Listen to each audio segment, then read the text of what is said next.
एक गुरु और शिष्य जंगल से होते हुए अपने गांव जा रहे होते हैं। अंधेरा काफी हो चुका था।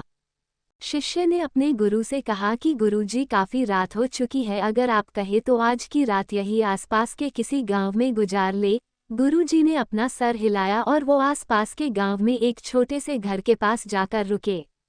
अब जैसे ही वहां गए तो गुरुजी के शिष्य ने दरवाजा ठकठकाया। उस घर से एक गरीब आदमी बाहर आया तो गुरुजी ने बोला, हम अपने गांव जा रहे थे, लेकिन काफी रात होने के वजह से हमने इसी गांव में रुकने को सोचा। क्या हम आज रात आपके यहाँ रुक सकते हैं? गरीब आदमी बोला, हाँ क्यों नहीं, आप दोनों अंदर आ जाइए। अब जैसे ही गुरुजी अंदर गए उन्होंने देखा कि उस आदमी के घर में बहुत ज्यादा गरीबी थी। गुरुजी ने उससे पूछा कि आप काम क्या करते हो? वो गरीब आदमी बोला कि मेरे पास बहुत सारी जमीन है। तो गुरुजी ने बोला, अगर तुम्हारे पास बहुत सारी जमीन है तो इस तरह से क्यों रह रहे हो?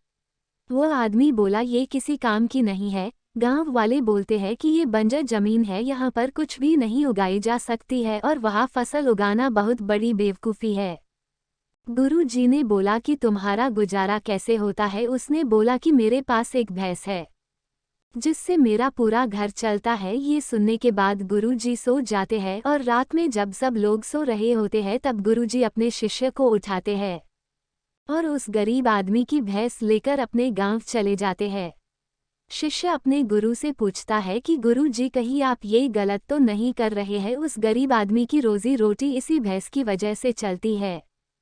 तो गुरुजी अपने शिष्य की तरफ देखते हैं और मुस्कुराते हुए आगे बढ़ जाते हैं।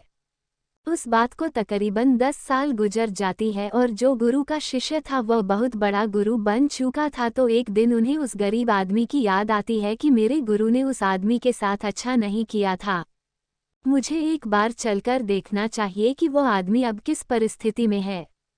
वह शिष्य उस गांव की तरफ जाता है और वहां जैसे ही पहुंचता है तो वह देखता है कि जहां पर उस गरीब आदमी का झोपड़ा था वहां पर एक बड़ा ही आलीशान महल बन चुका था और उस झोपड़ी के बाहर जो बंजर जमीन थी उस पर फल और फूलों के बगीचे थे।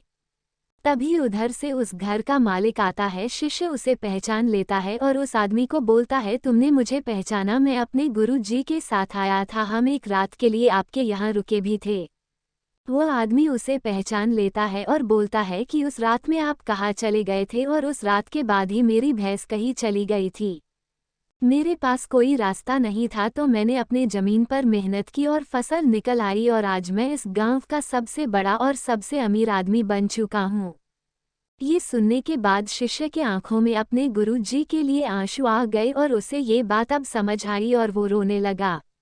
इस कहानी से हमें ये सीख मिलती है कि हमारे अंदर ऐसी बहुत सी टैलेंट छुपी हुई है, लेकिन हमें कोई ना कोई चीज़ रुका कर रखी है। वो आपके फैमिली वाले भी हो सकते हैं, आपको जॉब भी हो सकती है, कुछ और भी हो सकता है। देखिए, आपके पास भी तो भैंस की जैसी कोई दूसरी चीज़ तो नहीं है जिसने आपको आगे बढ़ने से रोक कर रखा है। इस कहानी से आपको क्या सीख मिली है कमेंट में ज़रूर बताएं और कहानी आपको पसंद आई है तो लाइक करें, दोस्तों में शेयर करें। वीडियो को पूरा देखने के लिए आपका धन्यवाद। चैनल को सब्सक्राइब करें ऐसी ही और कहानी सुनने के